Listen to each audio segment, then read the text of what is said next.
matatag. Dahil concern nating lahat yan eh. Dumadaan tayo minsan sa buhay na tayo'y nanghihina.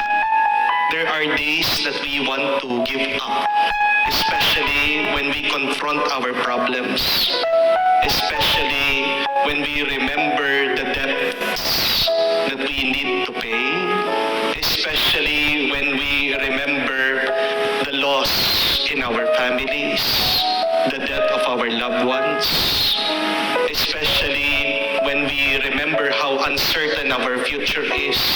Anong mangyayari sa akin, anong mangyayari sa aking pamilya, nakakapanghina. And how we wish that we can be stronger like other people. Di po ba minsan naiinggit tayo? Buti pa siya, napakatatag niya. Buti pa sila, napakalakas nila. Paano din ako magiging matibay at malakas? Paano ako magiging mas matatag? And you know what, my dear friends? We need three things in order for us to become more stronger. Kailangan mo tatlong bagay na ito para ikaw ay maging mas matibay at matatag. First one,